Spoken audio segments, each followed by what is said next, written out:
So యూరిన్లో ఈ burning సెన్సేషన్కి cause ఏంటండి? First thing is infection as discussed. Okay. Infection ఒక urinary tract ఇన్ఫెక్షన్లో. Next infections ఎందుకు వస్తాయో? ఇన్ఫెక్షన్స్ అనేది జనరలీ వచ్చేది ఏంటంటే లోకల్ హైజీన్. ఫీమేల్స్లో మాత్రం లోకల్ హైజీన్ ఒకటి. రెండోది మేల్స్లో కూడా ఏంటంటే పోస్ట్ సెక్షువల్ కాంటాక్ట్ కానీ లేకపోతే ఫీమేల్స్లో కూడా పోస్ట్ సెక్షువల్ కాంటాక్ట్ కానీ డెవలప్ అయ్యే అవకాశాలు ఉంటాయి. Local hygiene is more important. తర్వాత ఏంటంటే ఈ రోజుల్లో మేల్స్ కూడా బయటికి వెళ్ళినప్పుడు షేక్ హ్యాండ్ చేసి లేకపోతే టాయిలెట్స్కి వెళ్ళినప్పుడు నాబ్స్ పట్టుకొని లోపలికి వెళ్ళిన తర్వాత హోల్డ్ చేసి యూరిన్ పాస్ చేసేందుకు కొన్నిసార్లు ఎసెండింగ్ ఇన్ఫెక్షన్ డెవలప్ అయ్యే అవకాశాలు ఉంటాయి అన్నమాట. అది ఫీమేల్స్లో జనరల్గా ఏంటంటే పోస్ట్ మెనోపాజల్ అంటే మెనోపాజ్ వచ్చిన తర్వాత కొన్ని సందర్భాల్లో due to hormonal disparity oestrogen levels తగ్గడం వల్ల లోపల మ్యూకోజల్ చేంజెస్ అంటారు అన్నమాట. అట్లాంటి వాళ్ళలో కూడా యూరిన్లో ఇన్ఫెక్షన్ ఫ్రీక్వెంట్గా నోటీస్ చేస్తూ ఉంటాం. అలాగే డయాబెటీస్ ఉన్న వాళ్ళలో కూడా ఫ్రీక్వెంట్గా యూరిన్కి వెళ్తూ ఉంటారు కదా. సో మరి వాళ్ళకి ఏంటి ట్రీట్మెంట్? డయాబెటీస్లో ఫ్రీక్వెంట్ యూరినేషన్ ఉంటుంది, కాకపోతే అర్జెన్సీ, ఫ్రీక్వెన్సీ, డిస్యూరియా అంటే యూరిన్లో మంట అట్లాంటివి అయితే ఉండవు.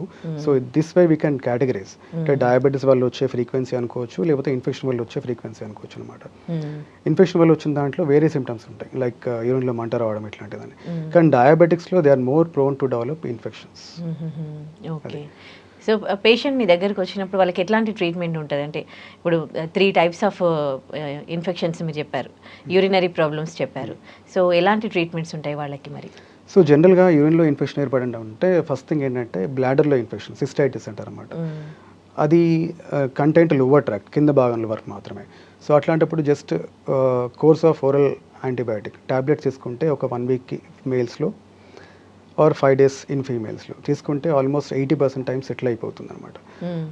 సమ్స్ ఇన్స్టాన్సెస్ ఒకవేళ బాగా డిలే చేసినా కానీ, లేదు అంటే లోపల స్టోన్స్ ఉన్నా కానీ, లేకపోతే డయాబెటిక్ పేషెంట్స్లో కానీ, లేకపోతే immuno compromise patients like post chemotherapy కానీ, క్యాన్సర్ పేషెంట్స్లో కానీ, లేకపోతే ఎయిడ్స్ ఉన్న పేషెంట్స్లో కానీ వీళ్ళకి ఏంటంటే సిస్టైటిస్ అంటే బ్లాడర్లో ఉన్న ఇన్ఫెక్షన్ బాగా ఫాస్ట్గా ఎసెండ్ అవుతుంది.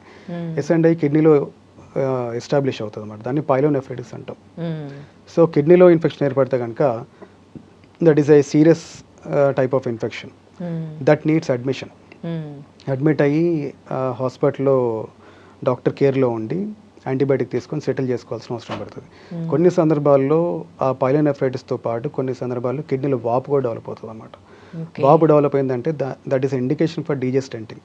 కిడ్నీలో కూడా స్టెంట్ వేస్తాం just like heart. So stent వేస్తే ఏంటంటే యూరిన్ ఇన్ఫెక్షన్ బాగా ఈజీగా డ్రైన్ అవుట్ అవుతుంది అన్నమాట. అయ్యి it will prevent further complications like sepsis, లేకపోతే ఇంకేమైనా యాప్సెస్ అంటే చీముగడ్డ ఫామ్ కాకుండా హెల్ప్ చేసే అవకాశాలు ఉంటాయి. ఇంకొకటి సివియర్ ఫామ్ ఆఫ్ ఇన్ఫెక్షన్ కొంతమంది నోటీస్ చేస్తూ ఉంటాం అనమాట, డయాబెటిక్స్లో especially. That is called emphysematous pyelonephritis. అట్లాంటి ఏంటంటే కిడ్నీలో ఇన్ఫెక్షన్ ఏర్పడిన తర్వాత ఒక సివియర్ ఫామ్ ఆఫ్ బ్యాక్టీరియా కానీ ఇన్ఫెక్షన్ డెవలప్ అయ్యే అవకాశాలు ఉంటుంది అనమాట. సో అట్లాంటప్పుడు అది వెరీ లైఫ్ థ్రెటనింగ్ కండిషన్ కూడా.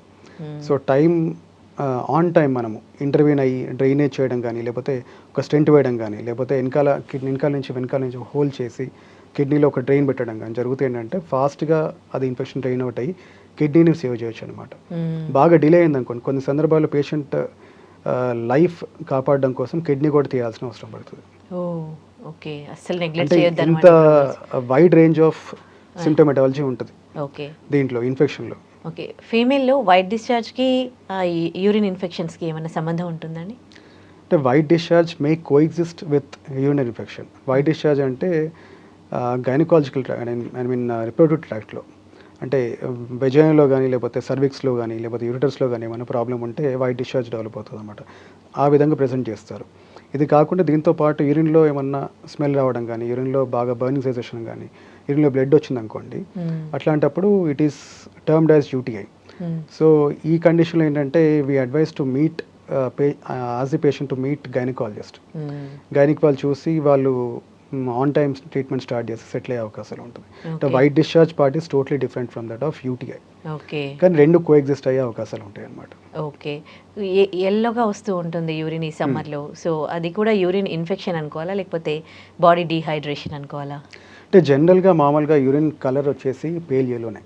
It is not white, it is not totally white due to some pigment in the urine.